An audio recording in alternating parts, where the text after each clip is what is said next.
5 novembre 2016, les autorités congolaises et rwandaises des 2 villes transfrontalières ont planté dans la concession de l'ISDR à Bukavu 3 arbres en vue de symboliser l'unité et la paix transfrontalière.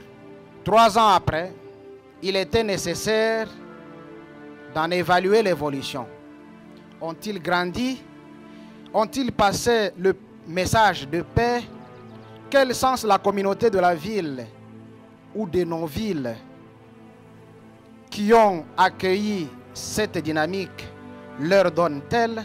Parvenir à une paix durable telle qu'envisage la plateforme des autorités locales des pays des Grands Lacs requiert un processus inclusif ancré dans le contexte local et appuyé au niveau national et régional. Cette activité a donc une pertinence évidente du point de vue tant environnemental que de la construction de la paix, lesquels se marient d'ailleurs très étroitement. C'est une évidence, de plus que le dialogue permanent entre les Rwandais et les Congolais à tous les niveaux constitue un pilier sans égard du maintien de la sécurité et l'édifice de la paix durable dans la région. Sans respiration, il n'y a pas de vie. Et donc sans environnement, il n'y a pas de vie.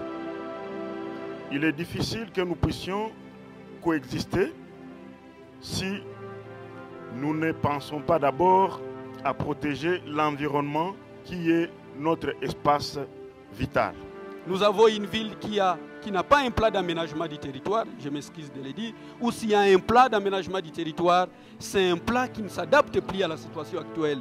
En tout cas, si aujourd'hui nous plairons, c'est pas moi, 5 incendies au bout de 3 mois, rassurons-nous qu'au bout de 2 ans, nous serons en train d'en plairer 5 au bout d'1 mois.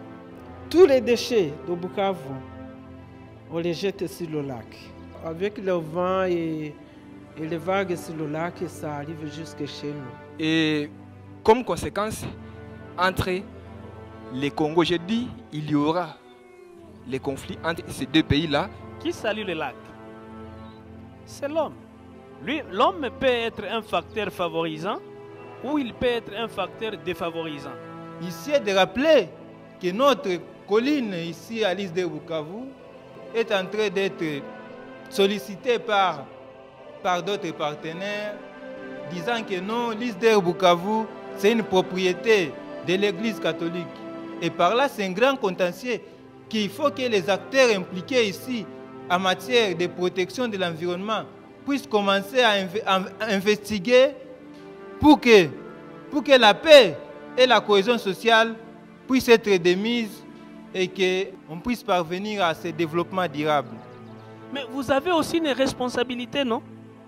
Les associations, les étudiants, l'État, l'exécutif. Donc tout le monde doit prendre conscience de protéger, de sauvegarder notre environnement.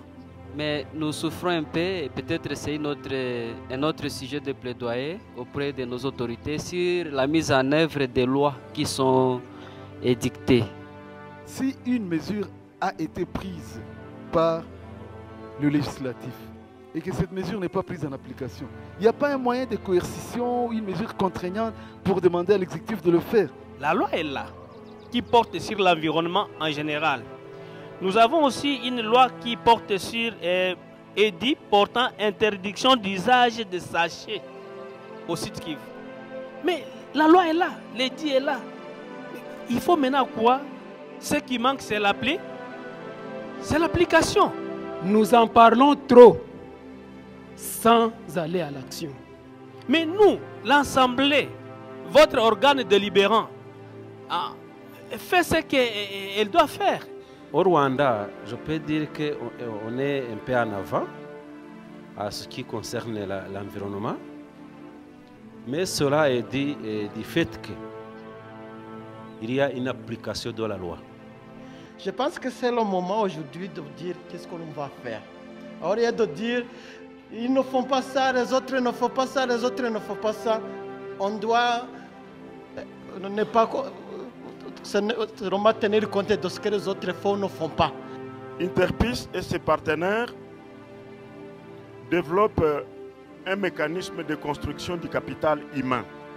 Aujourd'hui, nous sommes dans un processus de travailler ensemble sur comment construire des outils, sur comment construire des intelligences qui nous permettent de bien faire face au choc, de savoir gérer les stress qui sont générés par les problèmes environnementaux que nous n'avons pas très bien gérés ou que nous avons négligés.